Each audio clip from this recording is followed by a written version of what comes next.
Salve, meu amigo, minha amiga, concurseiro que nos acompanha aqui na nossa plataforma da Nova Concursos. Sejam todos muito bem-vindos aí para mais um dos nossos encontros.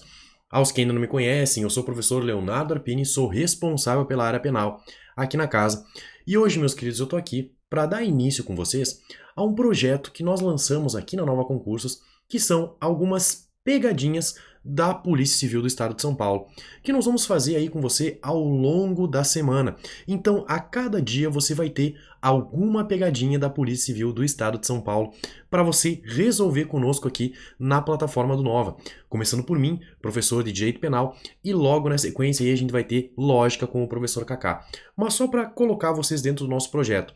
Nós vamos fazer aqui na nossa aula basicamente aí, umas 2 ou 3 questões dentro de um período curto de 10 minutos para que eu possa passar algum conteúdo de direito penal para vocês, começar a aquecer os motores para que vocês aí comecem a estudar, comecem a se dedicar, claro, se você já está estudando, dá aquela aprofundada aí pro concurso da Polícia Civil do Estado de São Paulo, beleza?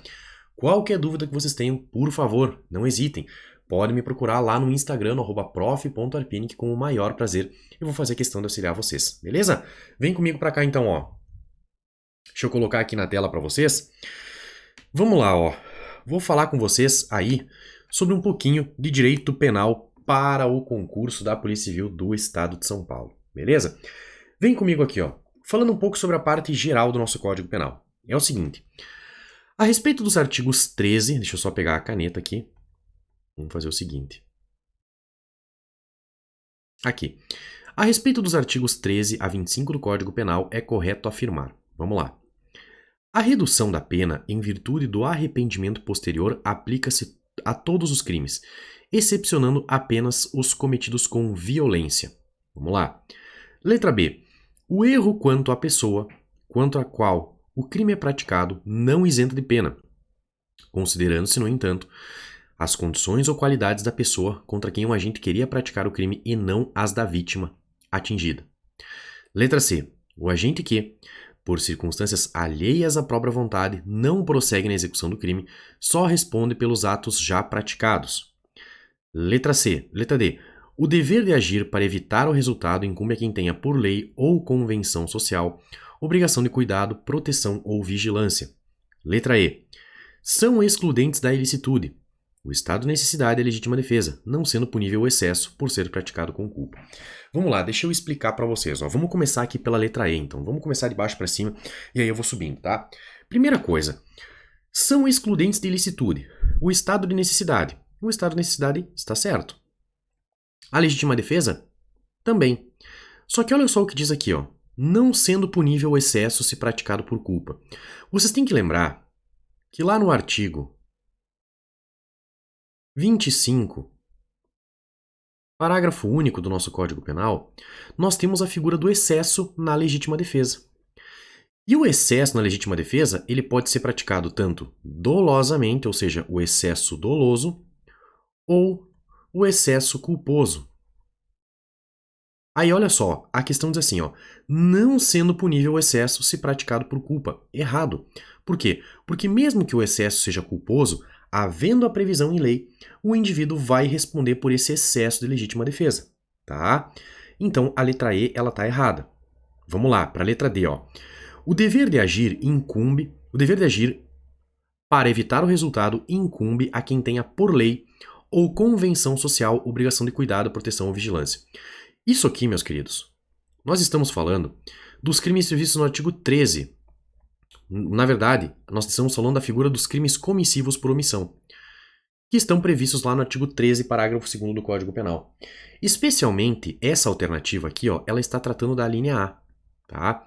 Que é quando aquela pessoa tem por lei a obrigação de proteção, cuidado ou vigilância. Então, por exemplo, assim, ó, é o caso, por exemplo, da mãe que sabe que as suas filhas, por exemplo, estão sendo estupradas pelo padrasto e ela nada faz.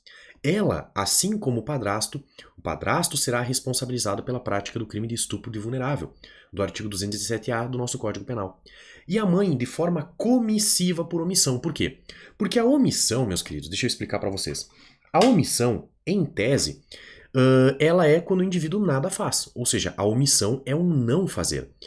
E, inicialmente, a omissão para o direito penal, ela não é relevante, tá? Só que, em determinados casos, essa omissão, ela se torna penalmente relevante. Se vocês pegarem o artigo 13, parágrafo 2º do Código Penal, o nomen iuris do Instituto se chama o seguinte: omissão penalmente relevante. Quer dizer, o Código Penal está nos dizendo que quando houver uma omissão naquelas condições previstas no artigo 13, parágrafo 2º, ela vai ser relevante para o ordenamento jurídico. E é justamente, por exemplo, a circunstância prevista na linha A, em que o indivíduo tem a obrigação de proteção, cuidado ou vigilância. E ele, tendo a obrigação de agir naquela situação, não age. Então, isso é o que nós chamamos de crimes comissivos por omissão. O que vai acontecer? No exemplo que eu estou dando para vocês. O padrasto que estupra as filhas da sua companheira, tá? Ele responde pelo crime do artigo 217-A do Código Penal, se forem filhas menores de 14 anos, tá? Vamos colocar aqui. Só que a mãe das crianças, sabendo desse estupro, sabendo do ocorrência desse crime, se ela nada fizer, ela também responderá pelo crime do artigo 217-A, parágrafo 2º, como coautora na modalidade comissiva por omissão, com base no artigo 13, parágrafo 2º, a linha A do Código Penal. Só que volta para cá aqui, olha o que diz a alternativa. Ela está falando por lei ou convenção social. O artigo 13, parágrafo 2º, a linha A do Código Penal, ele não menciona convenção social. Então, o que a nossa questão está dizendo? A respeito dos artigos 13 ao 25 do Código Penal. Se a gente pegar a literalidade dos artigos do Código Penal, não fala em convenção social. Então, isso aqui está fora, tá? O agente que, por circunstâncias alheias à própria vontade, não prossegue na execução do crime, só responderá pelos atos já praticados. A gente tem que lembrar dos institutos da desistência voluntária e do arrependimento eficaz. Quando o agente, tá, por vontade própria, deixa de prosseguir, então olha aqui, ó, o agente que, por circunstâncias alheias à sua própria vontade, não prossegue na execução do crime, só responde pelos atos já praticados. Errado. Aqui, ó, ele vai responder pela tentativa do fato criminoso, tá? Que está no artigo 14, inciso 2º do Código Penal. Qual é a pegadinha que a banca tentou colocar para vocês aqui, ó? É o seguinte, ela tentou induzir vocês a responderem isso como se fosse os institutos da desistência voluntária e do arrependimento eficaz. Nos institutos da desistência voluntária e do arrependimento eficaz, que estão previstos no artigo 15 do Código Penal, o indivíduo, ele desiste voluntariamente, ou seja, não é por uma circunstância alheia à vontade dele. Ele mesmo, no seu íntimo, no seu ânimo, ele desiste de prosseguir na execução, tá? Tendo meios para prosseguir, ele resolve parar. Ou, depois de esgotados os meios executórios, ele se arrepende eficazmente para que a consumação do crime não ocorra. Então, se ele desistir voluntariamente ou se ele se arrepender eficazmente durante a prática do crime, mas por ato próprio, ele não vai responder por tentativa daquele fato criminoso. Nós vamos puni-lo apenas pelos atos praticados, tá? Por quê?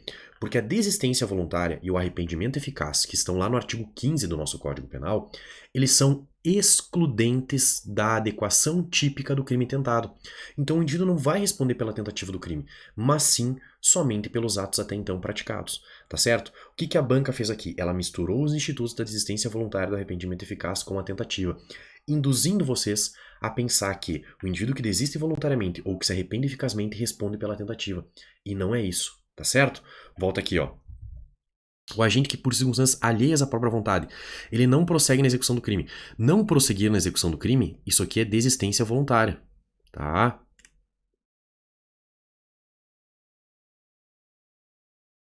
A desistência voluntária é o artigo 15, primeira parte do Código Penal. Por circunstâncias alheias à própria vontade, não. É por circunstâncias inerentes à própria vontade para a desistência voluntária. Beleza? Letra B. O erro quanto à pessoa contra a qual o crime é praticado não isenta de pena, considerando-se, no entanto, as condições ou qualidades da pessoa contra quem o agente queria praticar o crime e não os da vítima. Gente, esse aqui é o nosso gabarito. Por quê? Porque aqui nós estamos diante daquela circunstância da vítima real e da vítima virtual. Ou seja, nós vamos levar em consideração as circunstâncias da vítima virtual, que é aquela que o agente queria atingir, em detrimento da vítima real, que é aquela que efetivamente ele atingiu. Então imagine, por exemplo, assim, ó, o indivíduo queria matar o seu desafeto, tá? Só que aí ele acaba tendo um erro quanto à pessoa. Ele atira numa pessoa diferente pensando que fosse o seu desafeto. O que acaba acontecendo? E ele acaba matando aquela pessoa, tá? Então, ele queria atingir o seu desafeto, mas por um erro contra a pessoa, ele acabou atingindo outra pessoa. Nesse caso, ele vai responder pelo homicídio. Só que ele vai responder pelo homicídio como se ele tivesse atingido o seu desafeto, que nós chamamos de vítima virtual. Enquanto essa que efetivamente morreu é a vítima real. Conseguem perceber? A vítima real é a que morre e a vítima virtual é aquela que o indivíduo queria a morte. Mas, pelo homicídio, ele responderá como se ele tivesse atingido a vítima virtual. Então, isso é o nosso gabarito aqui da letra B, ó. Volta comigo para cá. Beleza? Então vamos lá, letra A. A redução da pena em virtude do arrependimento posterior, que está no artigo 16 do nosso Código Penal. Aplica-se a todos os crimes, excepcionando-se apenas os cometidos com violência ou grave ameaça. Beleza? Então o gabarito aqui para nossa questão é a letra B. Meus queridos, rememorando vocês, ó, durante toda essa semana nós vamos ter aí a nossa série de pegadinhas da Polícia Civil do Estado de São Paulo, beleza? Gratuitamente para você assistir. É claro, agora se você quiser o nosso curso completo, vai ficar o link aqui na descrição. Você pode clicar aqui e você pode adquirir o nosso curso online completo, atualizado para a sua preparação aí para o concurso da Polícia Civil do Estado de São Paulo. E como eu falei para vocês, logo na sequência nós vamos ter aí a série das pegadinhas envolvendo lógica aí com o professor Kaká, beleza? Qualquer dúvida que vocês tenham, por favor, não hesitem, podem me procurar lá no meu Instagram, no @prof.arpini, que com o maior prazer eu vou fazer questão de auxiliar vocês, beleza? Um forte abraço, fiquem com Deus, bons estudos e até o nosso próximo encontro. Valeu!